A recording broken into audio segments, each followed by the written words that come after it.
you ever wondered, how are Bursa Malaysia's marketplace being monitored? Would you like to know how the marketplace is maintained orderly and fair? Welcome to Bursa Malaysia. We are the frontline regulator of the equity and derivatives markets. So, what does this mean for you?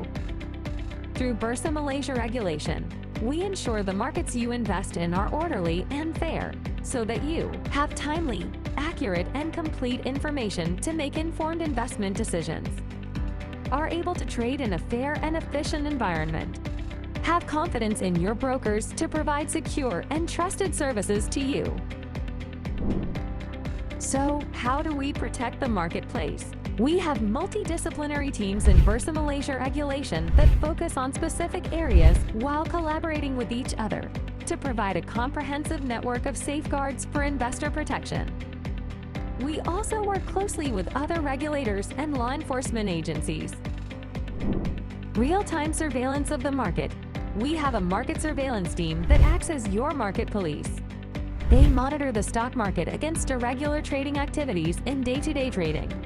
This team uses an automated surveillance system to monitor trading in the equity and derivatives markets in real time. Should irregular trading activities be detected, this team of specialized analysts will fact-check and engage the brokers involved for their immediate action. Supervision of intermediaries. As safeguarding the integrity of the marketplace is paramount to us, our intermediary supervision team secures the protection of your trading and deposits through consistent broker monitoring and inspection. Disclosure. Continuing listing obligations and gatekeeping of listed companies or products. To be ASEAN's leading, sustainable, and globally connected marketplace, Bursa Malaysia places high emphasis on the quality of our listed companies. This begins from the approving of new listings on the exchange, through to ensuring that listed companies remain of quality through governance and compliance, as it is imperative for investors to be well informed in the fast-paced financial world. Bursa Malaysia regulations listing and corporate surveillance teams monitor companies' corporate announcements so that they are disseminated to you in a timely and accurate manner. Enforcement action is taken should there be any failure to do so, or should there be any material inaccuracies to the announcements made. As we are also a venue for listed companies' secondary fundraising, our relevant departments work together to ensure investors' funds are always used as mandated. We have a dedicated team of finance experts to examine corporate disclosures, including financial reports, so that they are accurate and timely that you can rely on. Within Bursa Malaysia regulation, we have subject matter experts that look at the various international sustainability reporting frameworks that are constantly evolving to ensure that our disclosure requirements are appropriately benchmarked. This ultimately drives the desired improvements in our PLC sustainability disclosures as well as practices. Taking enforcement action. So what happens when the persons are regulated by us? Be they brokers, advisors, listed companies, directors, or their representatives, breach our rules. Appropriate action will be taken against them. The types of action taken would depend on the severity of the breach. Suspected breaches will be investigated, and enforcement actions will be taken if the breach is proven. Our enforcement proceedings and actions are consistent and fair as cases are discussed in a robust manner through our regulatory committees, comprising independent individuals with relevant experience and backgrounds. Policy and rulemaking. Bursa regulation is the guardian to the 10 rule books of the securities and derivatives markets. Rules drawn up by the regulatory policy and advisory team are always outcome-focused. Industry or public consultations with the relevant key stakeholders will be undertaken, alongside rigorous benchmarking processes to ensure the rules are relevant, effective, fit for purpose, and on par with international standards. Each multidisciplinary team in Bursa Malaysia regulation is intertwined and interact proactively to ensure high standards in market integrity.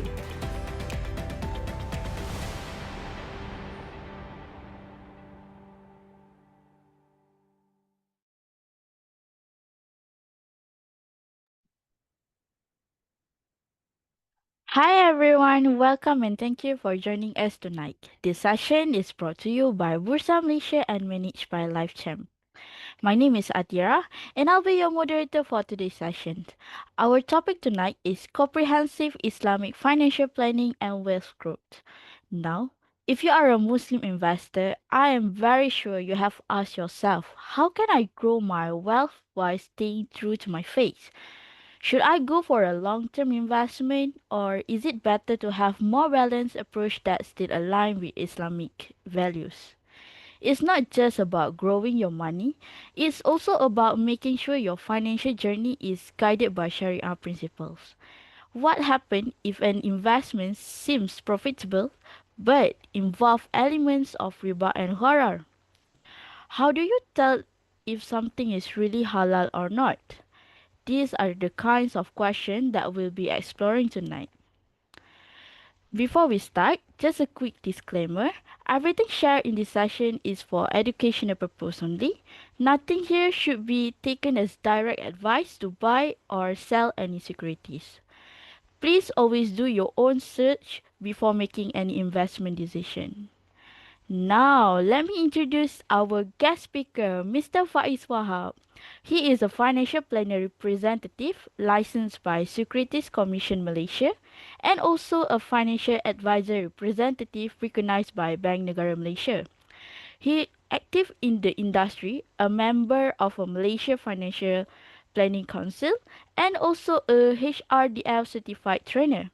Besides being a financial planner, he also an experienced trader and investor in the Malaysian stock market. Mr. Faiz hold both a bachelor's in education and a master's in business administration. He also provides stock advisory services covering areas like stock, rates, and ETFs. Now, we are really honored to have him with us tonight. Let's give a warm welcome to Mr. Faiz. Hi, Mr. Faiz. How are Assalamualaikum. you? Waalaikumsalam. So I will pass this to you, okay? Okay, sure. Right. Thank you for that very brief introduction about me. So can I share about my slide? Yes, you can. Okay, assalamualaikum and very good day to everyone. Okay, so there are few things that I will share with you for today's session. Okay, for our topic today, there are a few things that we need to cover. The first part is the fundamental or the financial planning itself. I believe our viewers are Muslim and also non-Muslim. So these are applicable for both Muslim and also non-Muslim. But I will put more emphasis on the um, Sharia point of view, Sharia perspective. So maybe some of you can take it um, as a Muslim, but as a non-Muslim, you also can practice whatever that I want to share for tonight's session. Okay, because the financial planning part, most of the things remain the same, but for some with some additional part that focus for Muslim only. Right. Next thing is the stages of financial planning in term of Sharia point of view and also in term of the Islamic point of view itself, right? So this we will emphasize on the Sharia perspective and also the how the religion itself guide you to make a better financial decision because some of the investors they are taking the religion as a decision, but um, the right point of view that you need to think is the religious part is guiding you to make a better and also an informed decision. Okay, because the the the religion it give you a clearer guidance for you to make your financial decision. All right. Next thing is we need to understand what are activities uh, that are not allowed by the Sharia point of view. Okay, so there are a few activities such as gambling, such as riba, such as unclear contracts. So these all activities that are not allowed. Okay, we need to understand why these activities is not allowed. Okay, in terms of the morality, in terms of Sharia point of view, and also it helps us. Okay, it helps us to be a better person itself, right? And also, okay, last but not least, we need to know. Okay, we will dig deeper on what are the instruments that are available to us.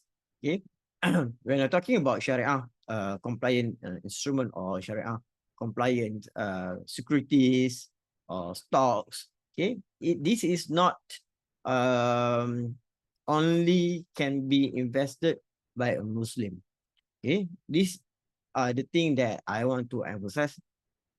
As a Muslim, you need to to comply with the Sharia law.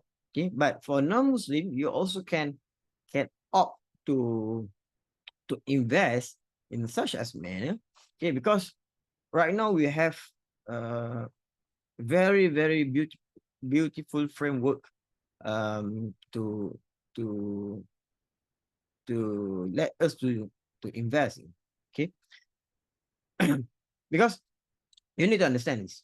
Okay, we have this traditional or conventional way of investing. Okay, and also we are moving towards a better investment school of thought or methodology, which we have the ESG, where an instrument need to comply with the ESG uh, requirement. Okay, so if you are not familiar with the term ESG is stands for environmental, social responsibility, and legal, and also governance. All right. So this is very popular school of thought of investing, because we need to understand when we invest our money into a project or into a company, we need to know that this not only give us a financial gain, it's not just giving a capital gain, but we need to understand that this investment means more than that. All right. So when we're talking about more than that, it's not just the monetary value that we are looking for, but we need to look at in terms of the way beyond that. Okay. All right. So that's the ESG school of thought. And then we have this Sharia point of view, Sharia investing school of thought. And also, these are being implemented by a lot of my friends, even though they are not Muslim, but they implement this kind of investing methodology, because it it just not about thinking about the monetary value of investing. Yes, we need the return. Okay, we are talking about the return um that's applicable to any school of thought for investing, right? But we need to understand that what are the social aspect that we are looking at. Okay, how an investment can make a better way of life. Okay, can make better future for our children and our grandchildren. As we know, we are having these global warming issues, and so global warming, and also we have these food issues. All right, so these all are contributed by human activities. So we as a human, okay, we as a human, we need to understand that our investment not just giving us a decent return, but also contribute to a better way of life, right? So that's the thing that we want to look at as investor itself, right? So we need to understand the fundamental principles of financial planning. We need to understand there are a few things that we need to consider when we doing investing. Okay, so investing is part of the financial planning itself, but for the whole financial planning itself, it resolves around these principles. There are a few principles that we are looking out for. Okay, the first one is we are looking for the concept of compounding return. If you are not familiar with this term compounding return, what does it mean? Okay, it means that for, for example, let's say I have this 100 ringgit. I do invest my money for 100 ringgit. Then I get 10% of return. Okay, so it give me 10 ringgit. Okay, for 10% of return. All right. So the next year, okay, my capital, this 10 ringgit of return is added back to my original investment capital. Okay, and it become 110 ringgit. Okay, 110 ringgit. So the capital for the second year is 110 ringgit. It's not 100 ringgit anymore. Okay. And the third year, when we're talking about that third year, we give that 10% from the 110. So I get 11 ringgit in terms of return. Right. So it is added back to my original capital, investment capital. So from 110 ringgit, okay, it becomes 121 ringgit. Okay. So the idea for compounding return, whatever return that you get is being added back to your original investment or the capital itself. It is different from a simple return because when you're talking about simple return, let's say I put 100 ringgit, I get 10%, which is 10 ringgit. The next year, my investment capital starts with 100 ringgit back. Okay, so that's the idea for simple return. But for the compounding return, okay, your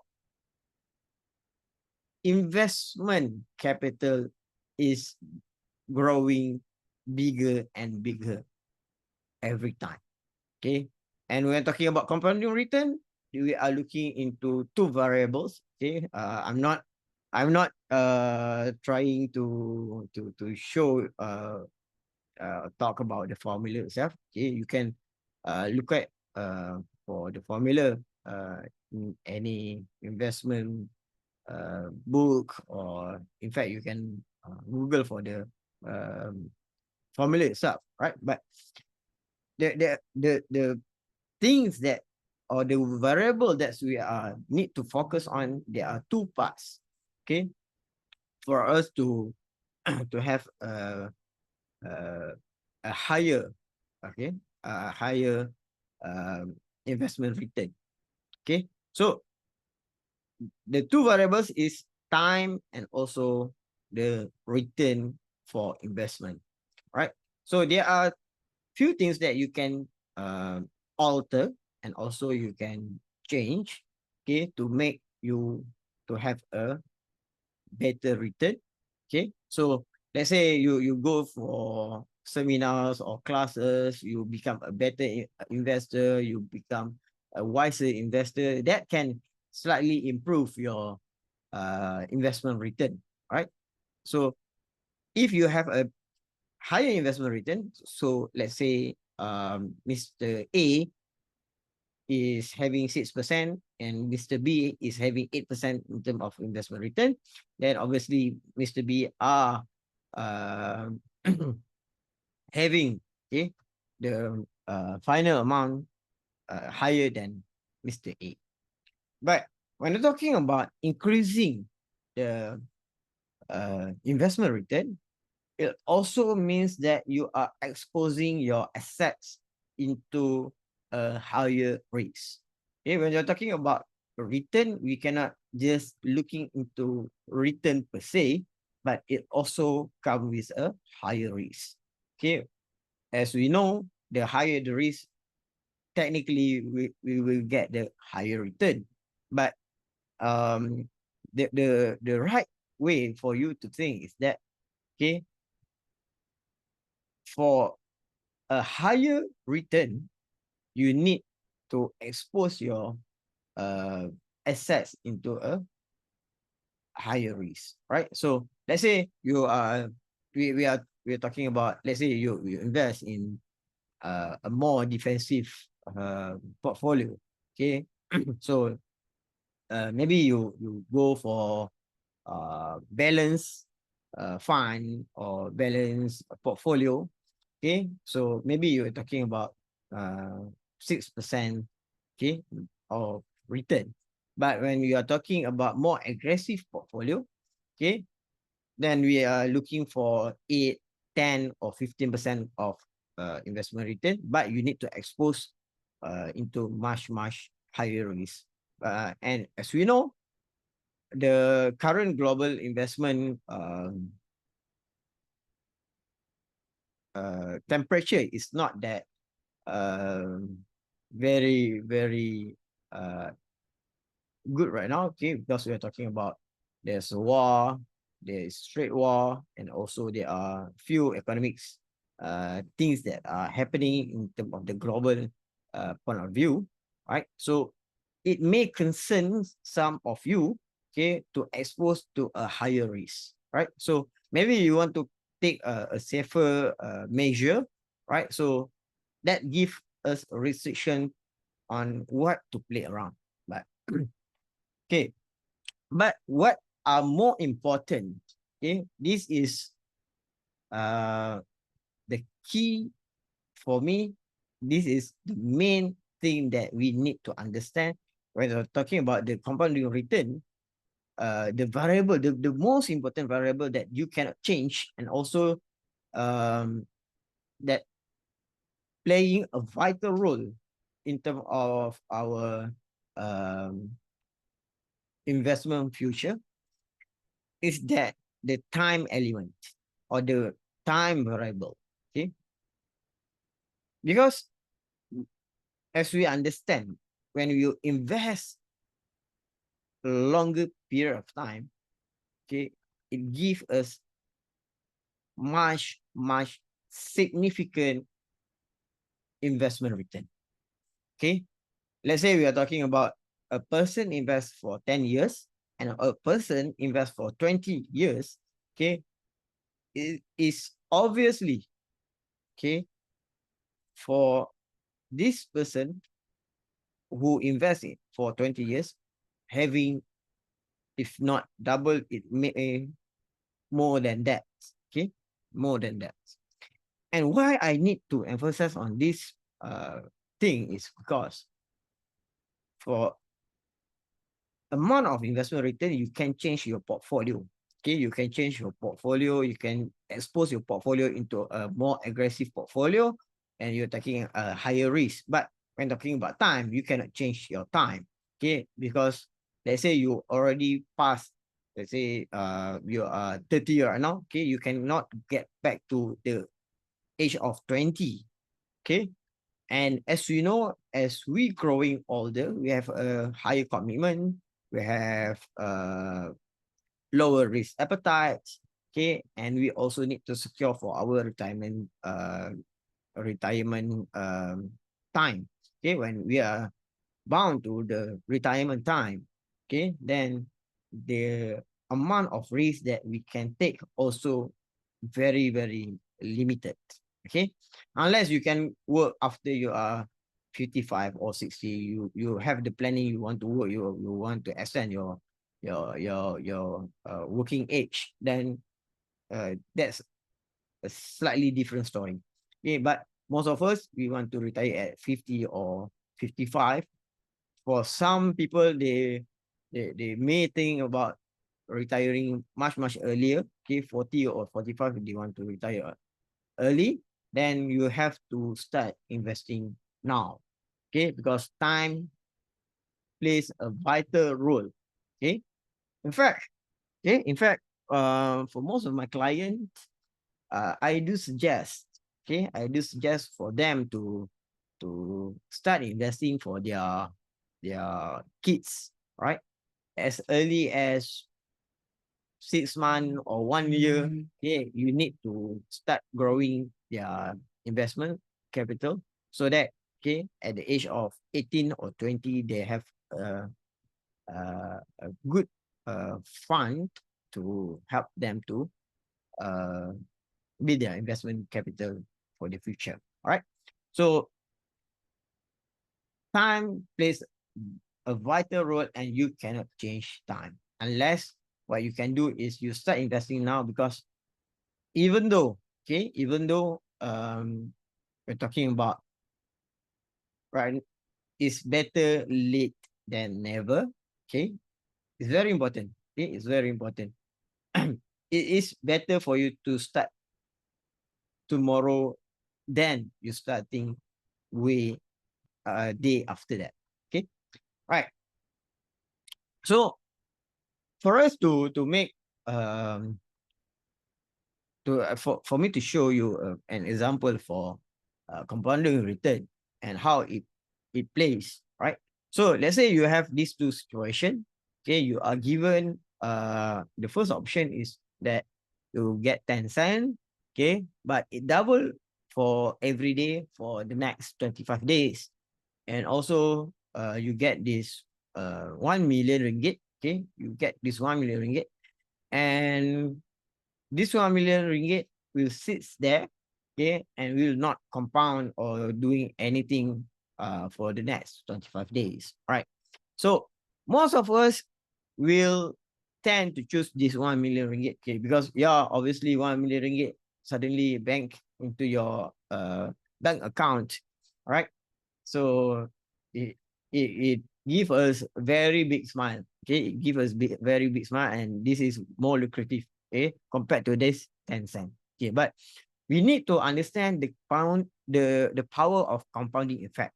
Okay, how this 10 cents works for the next 25 days. So when we run the scenario, okay, for in the right column, okay, we have this 1 million. Okay, after 25 days, okay, if you are not spending this 1 million, okay, then the 1 million will sit or will remain for 1 million ringgit. But for 10 cents, it get double every day. Okay, from 10 cent to 20 to 40 cent, 80 cent. It's not that lucrative yet.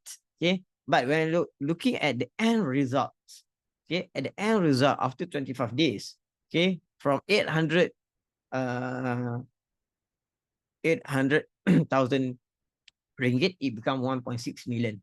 All right. So this is why, okay, this is why compounding is very, very,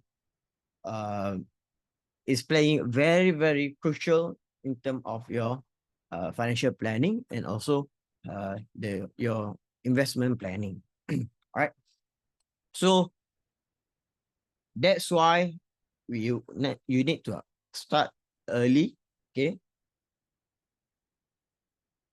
earlier starting will give you a better final result. Okay, all right. So this is how the compounding effects play vital role in our investment planning. All right. So this is the graphical visualization, okay, for compounding return. Right.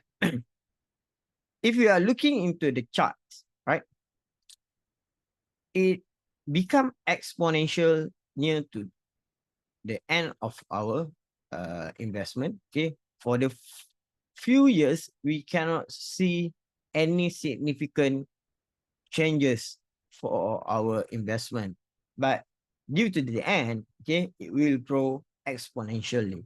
Okay, when I'm talking about investing, I always using this durian tree um, situation. All right. So when you're talking about planting a durian tree, okay, for the first 3 to 4 years, you still cannot eat durian, okay, because right now we have this durian season, okay, we have this durian season, right? For the first 3 to 4 years, you cannot eat any musang king yet. Okay, let's say you are planting musang king in your land, okay. So you still cannot in your farm, right? Okay, you having this musang king farm. So after 5 years, then only you start to take some fruits, okay. But after 10 years, okay, your investment start ripe the fruit, okay. So you can eat very much amount of musang king, okay, after 10 years, all right. And the good thing is that even though you are eating this musang king each and every year, okay, it's still giving you decent amount of fruits every year. And also, this musang king can be eat by your children and also your grandchildren, okay, if they did not change the tree, okay.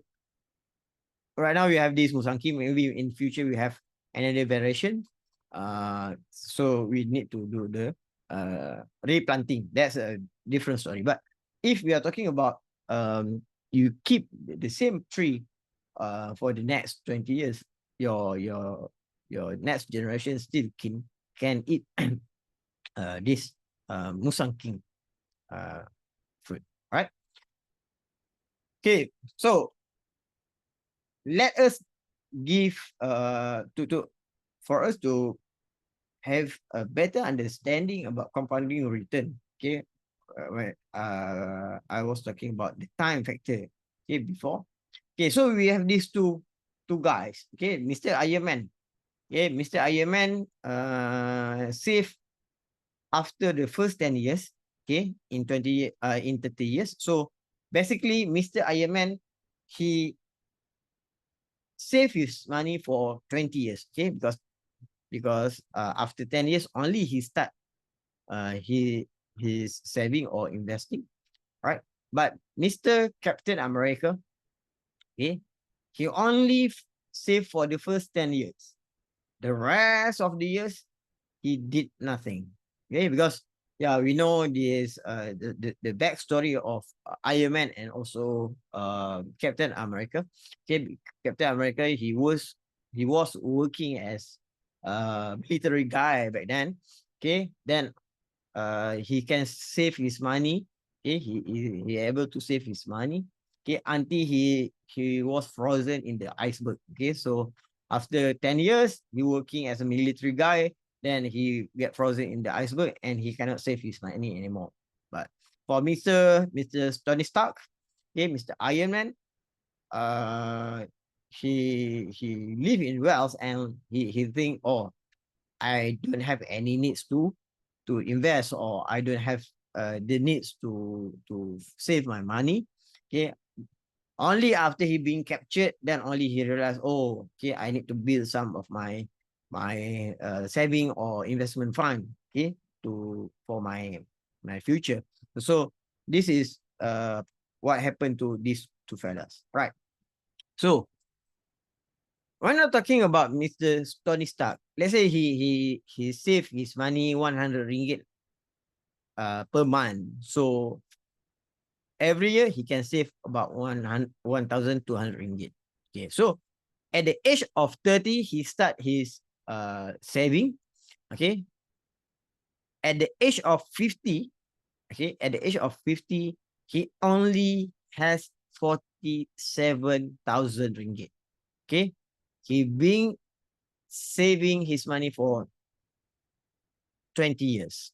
Okay, but okay, his total capital being injected is about 24,000, so he get about 47,000, right? Whereas when you're talking about the Captain America, okay, he only saved for half of what Mr. Tony Stark been saved. Okay, so he only inject capital for amount of 12,000 ringgit instead of 24,000. Okay, but he start early. Okay, he starts early. Even though, even though he just save for 10 years, whereas Mr. Tony Stark save for 20 years.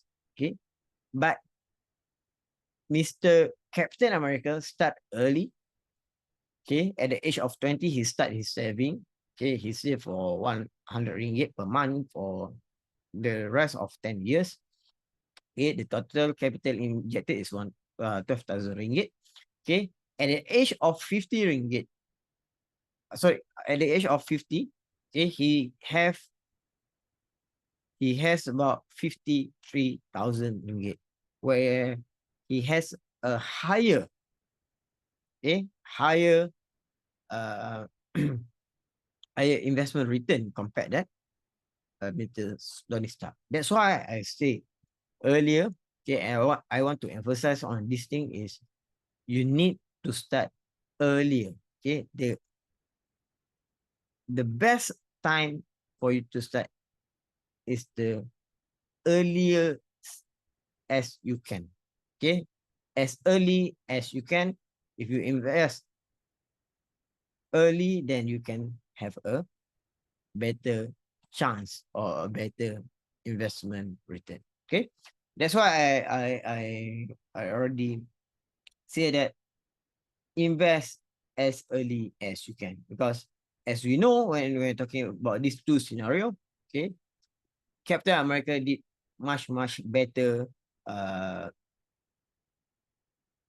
return compared to instead Tony Stark. Right. So when you're talking about investment and financial planning, uh, the other thing that, or the other uh fundamental factor that we need to understand is the inflation factor. So as we know, okay, when we're talking about inflation, when we are talking about, we are having much uh, lower or weaker purchasing power. Let's say we're talking about the last 10 years, okay, when we go to a supermarket with 50 ringgit, okay, we can buy a full of trolley. Okay, but right now when we're talking about 50 ringgit, when going to the supermarket, okay, we cannot get even half of the trolley. Okay, because our purchasing power is getting smaller. Okay, that's why you need to beat this inflation. Okay, so that your capital are protected. Okay, at least your capital are protected, or even better, your capital is growing much higher rate compared to in the inflation. Okay, when talking about inflation, we can talk about the headline inflation rate, which is 3%. Okay, when you're talking about the inflation, right? Inflation. So your investment return needs to grow much higher than 3%. Okay, but when talking about a specific investment plan, okay, we're talking about, for let's say, for educational purpose or healthcare purpose, the inflation rate might be different. Okay, for education, we are talking about more than 7 to 8%. You need to beat that. Okay, for our healthcare, it much higher uh inflation rate that we need to focus on. But when talking about general inflation, okay, we are looking about more than 3 or more than 4%. Um, for a Muslim, okay, you also need to consider the zakat portion, okay, because despite of on top of inflation, you also need to consider about zakat payment. Okay, you need to uh,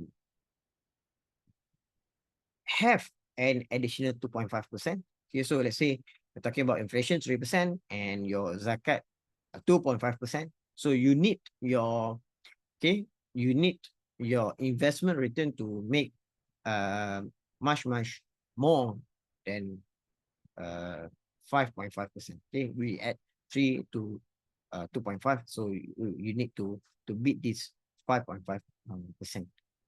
Okay, in terms of the investment return. Okay, so inflation in play. Okay, let's say if you are not familiar with inflation, so these are two scenario, two same products. Okay, from similar company. Okay, in 2013, this combo, 2 pieces of chicken, you get drinks, and also you get wages. Okay, it's 8 ringgit and 95 cents. Okay, in 2019, the same product or the same set, okay, you need to pay for 14 ringgit and 20 cents. Okay, and we're talking about 2025, the price will be much higher compared to 2013 and 2019. This is what inflation does. Okay, because inflation literally burns our money. All right, so we need to beat the inflation. Right, so let's say we're talking about $10,000 10,000 ringgit. Okay, let's say you put your money just into your saving account where you get about 0.1%, or some might give you 1%, or you just put your money in your rooster fund, or you put under your bed, or you put in your safety deposit, right? So this 10 ringgit will lose its value. Okay, it lose its value over time. We're talking about the purchasing power, right? But if you put this 10,000 ringgit, okay, into a very safe investment fund, okay, let's say we're talking about 3 to 4%, okay, so your investment or your purchasing power will keep remain intact. Okay, all right, so that's why, okay, you need to beat the inflation. All right, so we're looking into the what are the stages of the Islamic wealth management. Okay, for especially for a Muslim, you need to know what are things that you need to look for when talking about wealth management. Right, so what difference between the Islamic wealth management and also the conventional one? Okay, the Islamic wealth management is not only about you creating your money, how you protect, also how you keep accumulating your wealth, okay, up until the distribution of wealth. Okay, some of the conventional one, they also need focusing on the wealth creation, wealth protection, wealth accumulation, and also wealth distribution. But what makes it's distinguished between the Islamic point of view and also the conventional one is the wealth purification part. Okay, so wealth purification is the thing that we need to do. Okay, we need to we are obliged, okay, as a Muslim, okay, you are obliged to do the wealth purification. When we're talking about wealth purification, there are two parts of wealth purification. The first part is you are giving out to the poor, okay, to those who needs to be helped. Okay, we're talking about poor people, those who are not that fortunate. Okay, right, so you need, okay, you are obliged to pay for your zakat. Yeah. So but this model or this concept is being also being adopted by uh the conventional one, where people giving money to those needs, okay, the prisoner of war and so on. But in Islam, okay, in Islam, this is an obligation. Okay, this is an obligation. For a conventional one, that's an option. Okay, but for us Muslim, this is an obligation. We need to help those who in needs. All right. All right. So the second part for the wealth purification, we are talking about um the you are purifying your wealth that that you obtain from non-permissible activities. Okay, so you need to dispose those investment that you put in non-sharia investment. Okay, for example, okay, let's say you have this one investment in a tobacco company, right? So we know in Islam it is prohibited for uh, us to um, involve in tobacco business.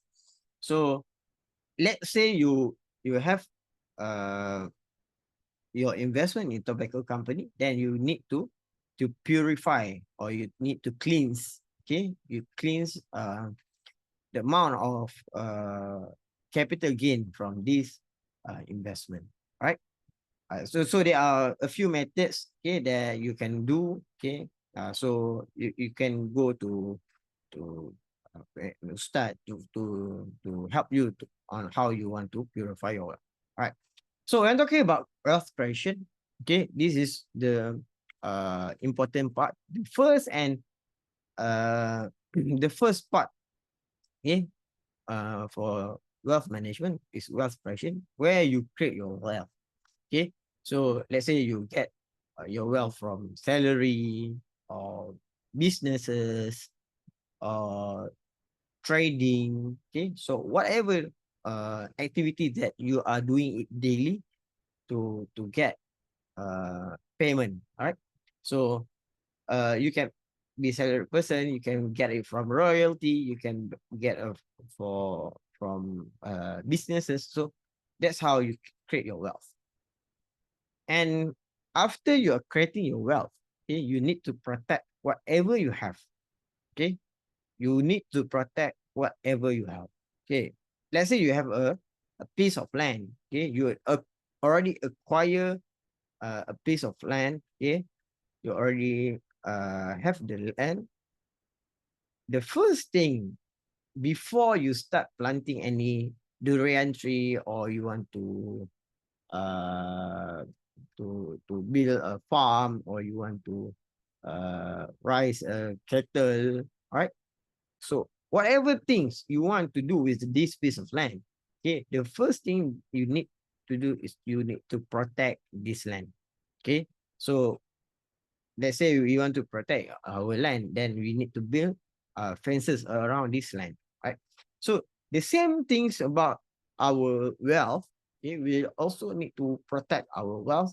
So there are things that we need to consider. What are the risks that you are exposed to, and how you can manage this risk? Is either you want to mitigate the risk, or you want to share the risk, or whatever the uh, risk planning activities that you can do to help you to protect your wealth. Okay, let's say I put it in example. Okay, let's say what are the biggest thing that can affect how you create your money. Okay, let's say you are a salaried person or you are a business owner. Okay, if you cannot work, okay, if you cannot work, then your salary or your business cannot run, right? So that's why you need to protect your wealth, okay, during this hard time. Okay, let's say you're getting sick, so how you want to pay for your medical bill, so how you want to pay for your expenses during, let's say you are bedridden for or you need to get a medical treatment, okay, for let's say 3 to 4 months. So how you want to protect your capital during this time? Okay, so these are wealth protection part that you need to focus on. Next is the wealth accumulation. Then let's say you have this amount of money, okay, you are getting paid, let's say 10,000 ringgit, okay. So your salary is 10,000 ringgit, then you already spend for your house, your car, your child, and so on and so forth. Okay, this extra money, okay, you start to accumulating. Okay, that's what we're talking about investing, saving, and so on. Okay, and when talking about the wealth distribution part, okay, when the wealth distribution part is how you want to distribute after you are not here anymore. Okay, we're talking about the situation. Let's say you want to build a legacy. Okay, let's say you already you already accumulated about 5 million ringgit. How you want to uh to distribute the 5 million ringgit to your next of kin. Okay, when talking about the wealth distribution concept, okay, it's either you want to build a foundation, okay, and so on. So, also you want to give directly distributed, okay, among your spouses and your kids. Okay, it's your choice. But when talking about Sharia point of view or the Islamic way or Islamic thinking, okay, this what I want to emphasize of building a wakaf foundation or wakaf fund. Okay, so let's say you have this 5 million ringgit. Okay, you distribute 4 million ringgit to your next of kin. 1 million ringgit or one part of uh, your total assets. Okay, for a Muslim, you can goes up to 1/3 of your uh, total assets. Okay, that's the maximum that you are allowed to give for charity. You can give for wakaf. Okay, so wakaf is very interesting topic that you can dig deeper. Okay, where it is unlimited. Okay, unlimited um good deeds that you can do. Okay, you can go for wakaf project for, let's say, food securities. You can go for healthcare healthcare provider, and also you can do a lot of good things with the wakaf fund. Okay, you can go for wakaf fund. All right, so we're talking about the wealth creation. Okay, wealth creation part.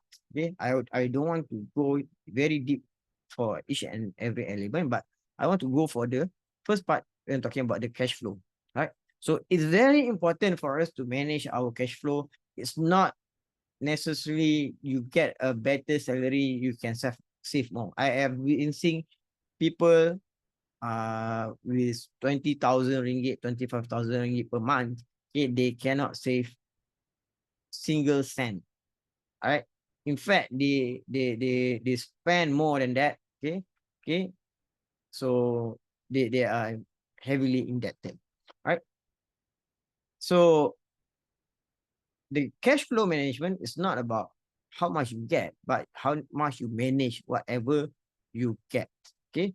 So the cash flow concept, we have this surplus, equilibrium, and the deficit. All right. So in the deficit, okay, let's say you get 10,000 ringgit in terms of salary, but you are spending more than that. Okay. So this is becoming a deficit, right? So equilibrium, whatever you have, you just spend all of it, right? And the surplus, okay, surplus is the best thing, and this is most of us should be attain this surplus, right? Then only you have a good financial management, right? A better surplus, it give you a better investing opportunity. All right. So the cash flow management, this is the concept that we've been taught for very long time, okay, where you have how much your income minus your expenses, then that's the rest is your saving. Okay, so let's say you have 10,000 ringgit in term of income, you spend for 9,000 ringgit, then you have additional of 1,000 ringgit for your saving. But I think this concept is quite um, quite not very accurate. Okay, and Quran itself, it teach us a better way. Okay, Quran teach us a better way for our cash flow management, right? So instead of income minus your expenses, you need to save first, right? So let's say you have 10,000 ringgit, you need to know how much you need to save. Then only you have the rest is your expenses. Okay, by doing this, you can limit, okay, how much you will spending every month. Let's say I need to spend about 1,500 ringgit every month. Okay, so from this 10,000, I save 1,500. Okay, the 8,500 I will manage however uh I need to do it. Okay, and this is being taught, okay, in the Quran itself, in the Surah Yusuf, verse 47 to 48. Okay, Allah Subhanahu Wa Taala already teach us that, okay, whatever you harvest, okay, okay, Allah teaches whatever you harvest, leave it in its spikes, except a little from it which you will eat. Okay, the Quran already teach us the best way to manage our cash flows, right? So that's how you need to do it, right? So we need to look into what are activities that are allowed and what are activities are prohibited in the Sharia wealth management. So we have this usury riba. Okay, you have this riba. Right. Okay. We have this riba element. Okay. There are a lot of there are two types of riba that you need to understand.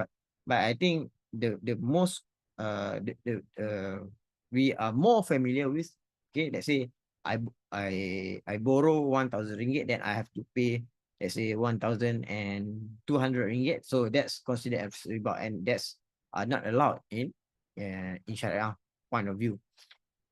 And also, we also cannot have a transaction in a uncertain transaction. Suku is not riba. Okay, suku is allowed in Islam. Okay, because that's a different way you do the transaction. All right. So uncertain transaction, uncertain agreement. Okay, let's say I buy A, I may get B, I may get C, so it's not clear contract, so it is not allowed. Okay, gambling also is not allowed. Okay, frauding is not allowed, and also buying and selling illegal goods. Okay, so this the illegal goods are classed into two. One is not allowed by the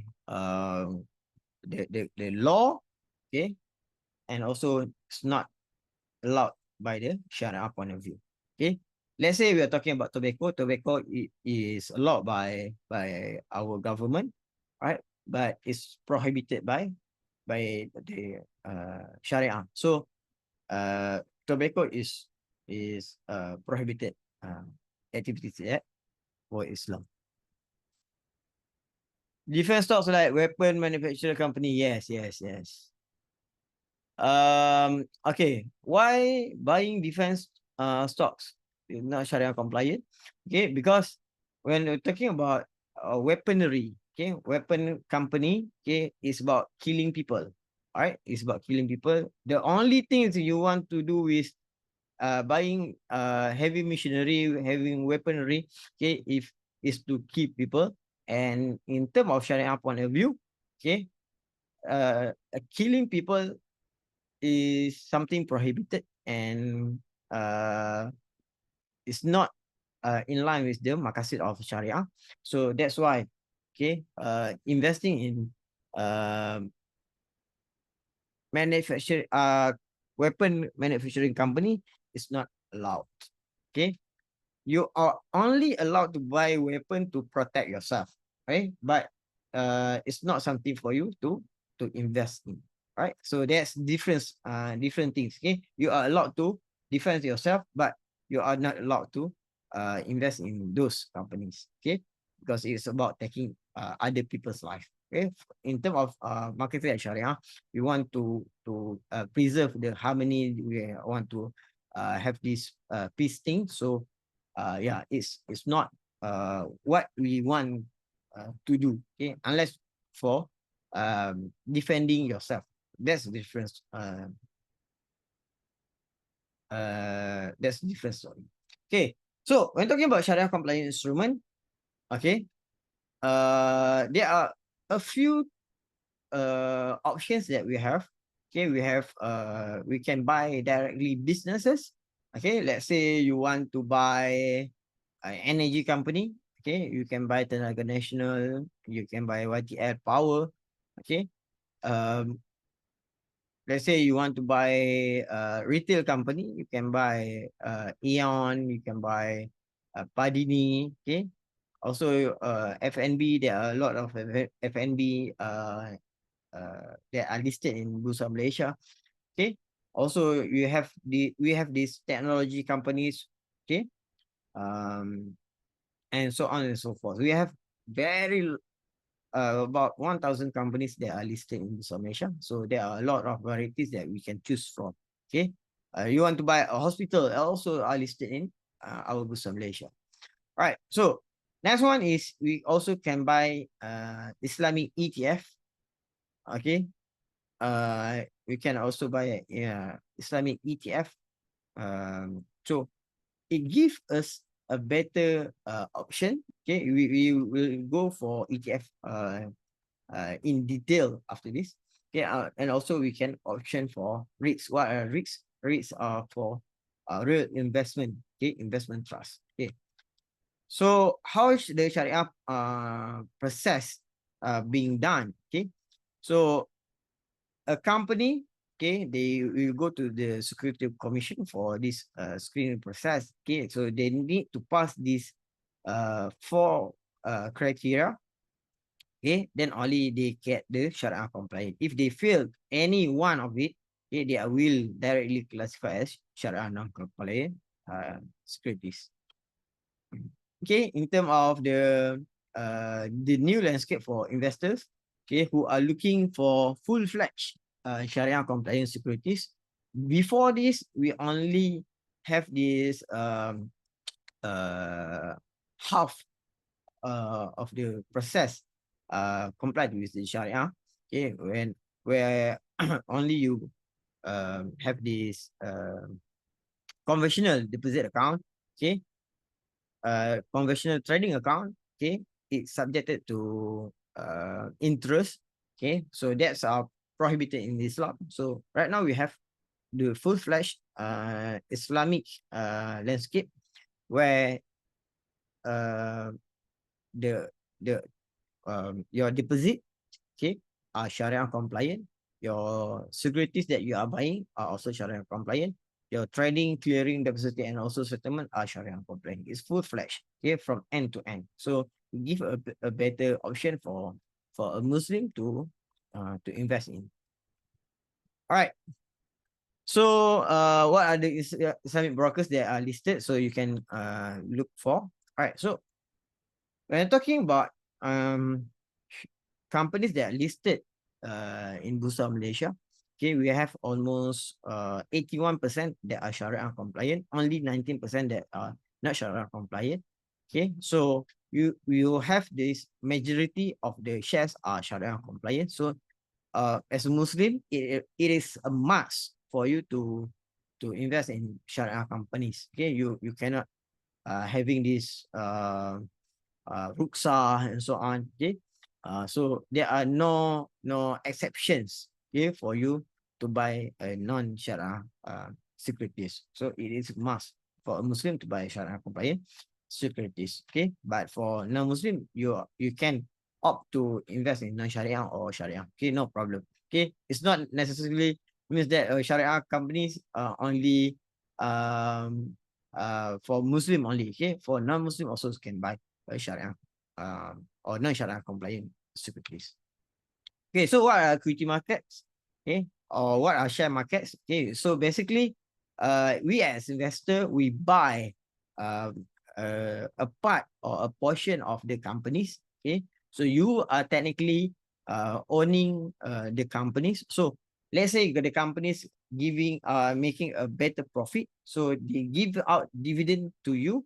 Okay, so that's what you are looking for when you are investing in the companies, right? So we also can get a capital gain. Let's say you, this company remain profitable, they do not issue any dividend for you, okay, but you still can get uh, a profit from the capital gain. Let's say you buy this stock for 1 ringgit, okay, and you can sell it, okay, after let's say 2 years or 3 years, okay, for uh 2 ringgit and 50 cents. So it's already double your investment.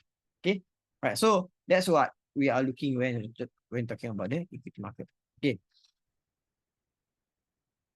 But what for the ETF? So when you are talking about investing in one particular stocks, you whatever happened to that particular stocks, that then you are directly hit by it. Okay, let's say the company make a decent profit, then you have a decent profit also. But what if the company having a very significant loss? Okay, then your portfolio also will be directly hit by it. But the better option for this one, okay, when we're talking about different strategies, okay, you can opt for ETF. So ETF is a basket of companies or stocks, right? So let's say you have this company A, B, C, and D, okay? So let's say company A is not making money, but B, C, and D is still making money. So your portfolio having a better chances to do well, okay? Unless the whole basket is not doing well, then you cannot do anything. Okay, but usually when talking about ETF, okay, one company may be go wrong, but the others remain still intact. So it gives us a better chance, okay, for us to diversify our portfolio. Okay.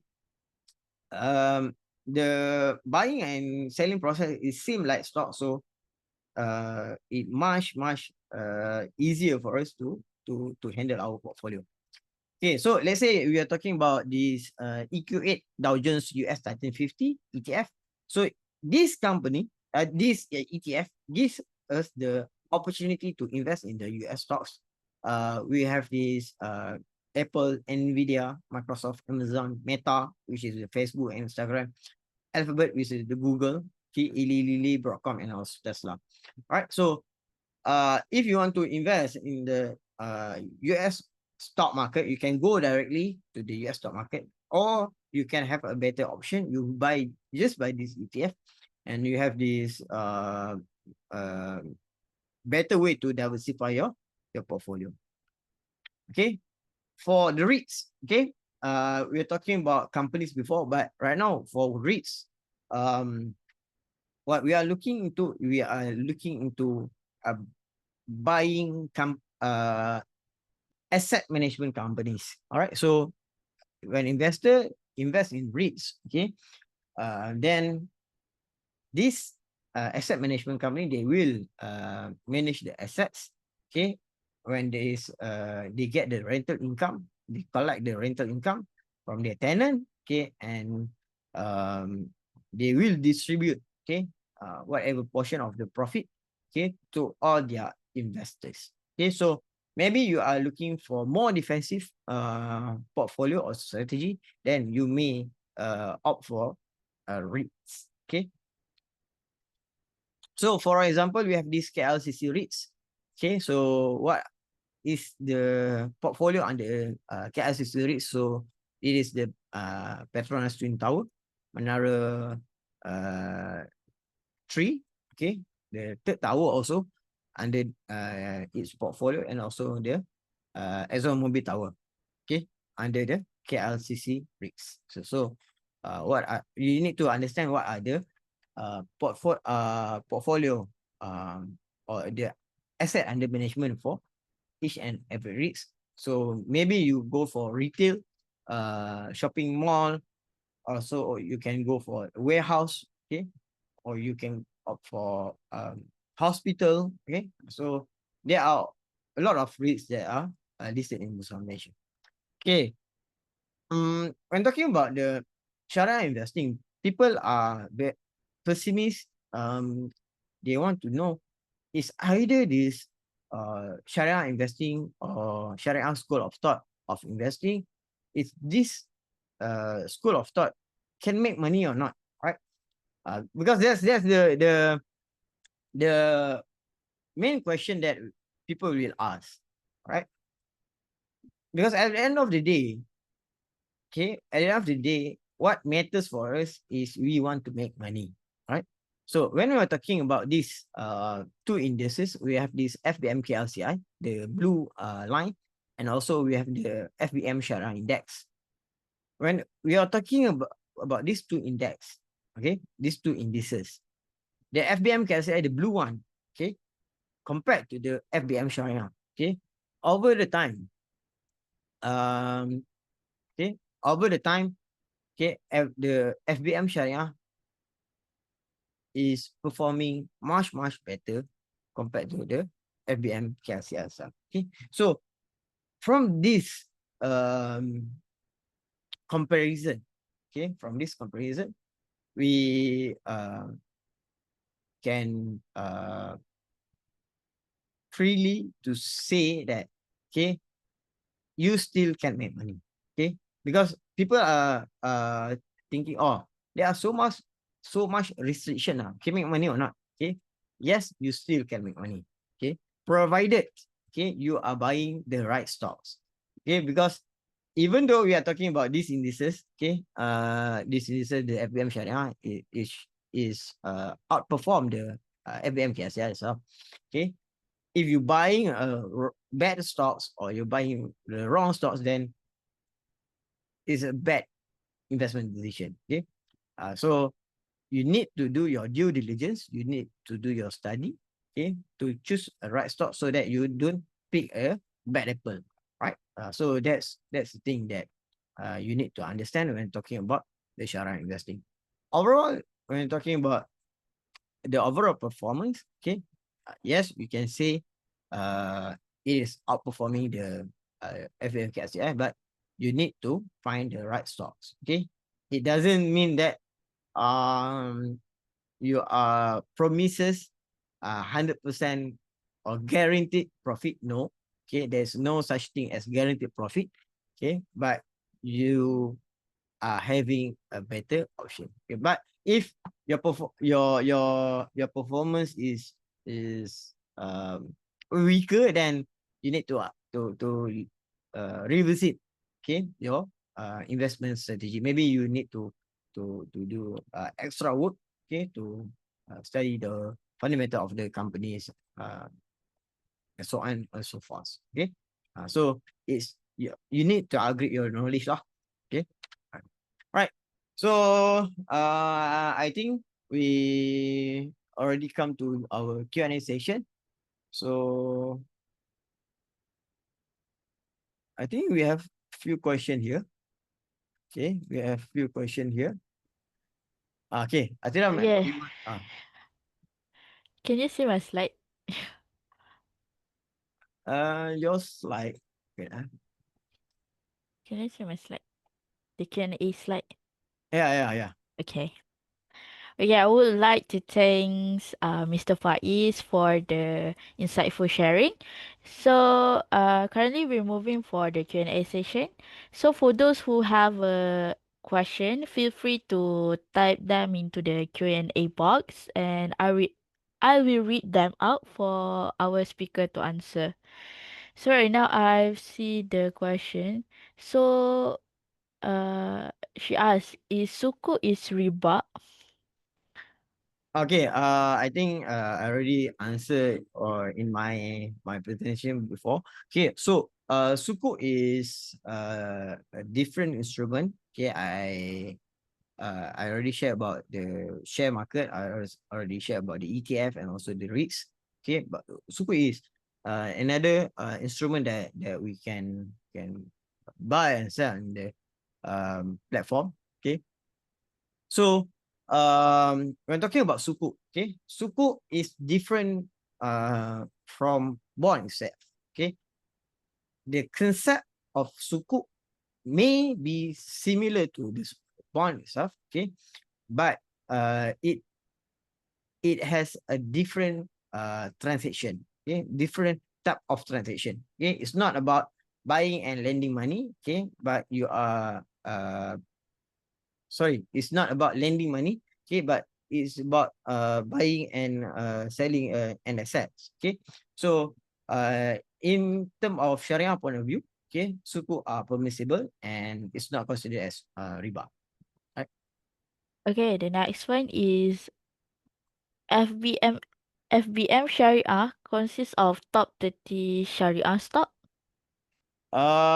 There are a few Sharia indices, okay, um that we have. Okay, this is a thematic indices. Okay, it is thematic indices. Okay, so the Amal Sharia. Okay, so we have this Amal Sharia, we have this mid cap Sharia, we have this small Sharia index. So you need to understand which Sharia indices that you are looking for. Let's say for the Amal Sharia index, it compromise the constituent from the Bursa Malaysia Emas Indices. Okay, right? So, but it only compromise of Sharia compliant securities only. Okay, so that's the difference between the if you have this the Emas Sharia, we have the all those companies in the in the Emas index. Okay, we have all those companies top 100. Okay, top 100 Sharia index. Okay, but for the Emas Sharia index, okay, from these 100 companies, okay, they only choose companies that are categorized as Sharia compliant. Okay, so that's the difference between the Emas index and also Emas Sharia index. Okay, when talking about the mid cap index and mid cap Sharia index, so mid cap comprise of mid cap companies. Okay, where the mid cap Sharia index, okay, it compromise of Sharia compliant securities that categorized as Sharia compliant. That same goes for the uh, small cap index and also small cap Sharia index. Right? Okay. Okay, the next one is a warrant in Malaysia halal. Okay, so warrant. Okay, warrant is a derivative products for the equity market. Okay, right. So we need to understand what are warrants. Okay, so warrants are derivative from a share or stocks, right? So if the mother stocks is Sharia compliant, okay, then the warrant itself, okay, of the mother share is Sharia compliant. But if the mother stocks is not Sharia compliant, then the derivative or the warrant itself is not Sharia compliant. But we also need to understand, okay, there are warrant from the stocks and also warrant issued by the banks. So warrant issued by the banks is not Sharia compliant, but warrants issued by the company is Sharia compliant. So you need to understand if the warrant is WA, okay, WA, WB, okay. If the mother stocks is Sharia compliant, then the warrant is Sharia compliant. But it is under C category, so it's not Sharia compliant. Okay, the next one is if I want to invest in the foreign market, how to know if the stock is a Sharia? Shar Okay, mm, right. So in the foreign market, so we are talking about maybe some people are looking for US market. We have also this Chinese market, okay, Singapore market. Okay, so there's a lot of options there. One of the thing is that you can directly access the market, and also you can indirectly access the market. So I give you some example. Um, let's say you want to indirectly access into the US market, you can have this uh Islamic ETF. Okay, as I showed before, the Islamic uh EQ8, right? Okay, the EQ8 US Titan 50. Okay, you don't really need to go. You don't really need to hassle to think about, oh, is this Sharia or not? Is this Sharia or not? Okay, so you just invest in this EQ8 US Titan 50, then it's already compromised of 50 Sharia compliant securities. Okay, that's the easier way to do that. Okay, but if you want to directly involve in the market, okay, let's say you want to go to US market or Singapore market or China market, okay, or Indian market or whatsoever market that you want to go, then you need to go and extensive research. Okay, you need to look at what are the Sharia screening methodology that available to that kind of market. I believe for the US market, you can go for the Dow Jones or Sharia screening. In fact, Dow Jones already has this uh, Sharia screening methodology. Okay, so I think for US market, that's not a big problem. Okay, because you can look for few types of screening methodology that are available. But if you are looking when we're talking about uh, other market, okay, so you need to know what are the uh, uh, companies that give you this Sharia screening for you. Okay, so not every market having this Sharia screening. Okay, so if you want to go to other market, then it's quite challenging lah. It's quite challenging unless you have that resource. So my take is that, okay, you have Malaysian market. So Malaysian market, we already developed our Sharia screening methodology. So it's very clear cut. If you want to go to US, you can go directly or indirectly. If you want to go indirectly, you can use our ETF. If you want to go directly, then you can go for uh, Sharia screening companies that are giving you those report. Other than that market, then you have to do it yourself, right? okay. The next one is sometimes people feel like Islamic financial products have a lower returns than conventional ones. So how do you respond to that from your perspective? I think I already explained before. Okay, when I do the comparison between the FBM Sharia Index and also the KLCI Index, um, we can see, okay, we can see the Sharia Index outperforming those KLCI Index. So for me, when you looking into the right perspective, then you can get the answer. Okay. maybe you're comparing one or two particular stocks, okay? A stocks to B stocks. This one is Sharia, this one is not Sharia. Then you might see this stocks is outperforming these stocks. But when talking about the whole market itself, okay, we can see that the Sharia index outperform those FBM KLCI.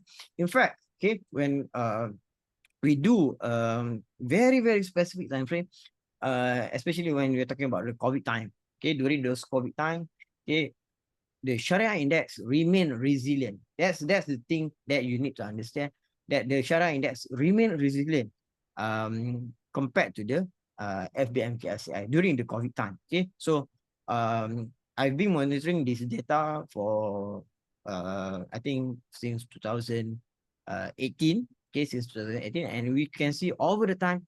Okay, most of the time it is outperforming, and during the COVID time, okay, we can see it remain resilient. So I think the data speak for itself. Right. Okay, the last one is, could you explain how to prepare a proper Islamic estate plan that ensures wealth is distributed fairly and in line with Faraid?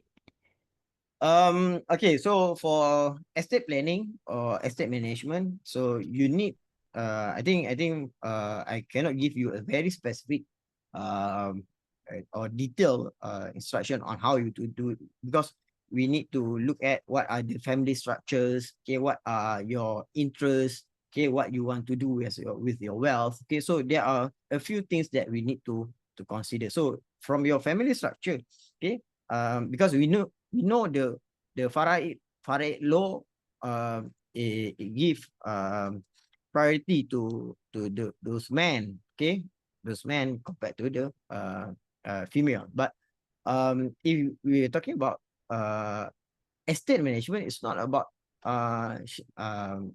Faraid per se. We need to understand, okay, there are portions that maybe you want to go for charity, okay. So when talking about wealth distribution, people always thinking, oh, Faraid, Faraid, Faraid. You also need to understand what are your debts, okay, how you manage to your debts, okay. So let's say I die today, okay, I have my house loan, I has my car loan, I has my educational loan, okay, and also other loans that I need to serve. So how my asset can can settle all those loans, and then only we talking about what are the charity that I want to give. Okay, let's say I want to give for a hemodialysis center. Okay, or I want to do wakaf, or I want to do sadaqah. And also we're talking about wealth distribution. You need also to take about the haji portion. Okay, as a Muslim, doing hajj is compulsory. Okay, provided you have the wealth. Okay, maybe you have the money, but you still not getting the turn. So let's say you adapt you pass away. Okay, you pass away, so you still need to settle your hajj portion. So only after that, okay, we are talking about how to distribute your money. Okay, we're talking about how to you want to give hibah, how you want to give wasiat. Okay, let's say you want to write a will. Okay, there's no problem. You want to write a will. Okay, then only we're talking about the faraid. So there are a lot of things that's you need to consider, okay, when talking about the estate planning. Okay, so I think you need to engage a financial planner or estate management company, okay, for you to help with a proper uh, estate management. Okay, but I can lay out a few things that you need to consider when you're talking about estate planning. Yeah. Okay, that's all for today. I would like to thank you again for Mr. Faiz for answering all the questions and sharing your knowledge. And to all of you, thank you for being such an engaging audience. I hope you have learned something valuable that you can apply in your financial journey.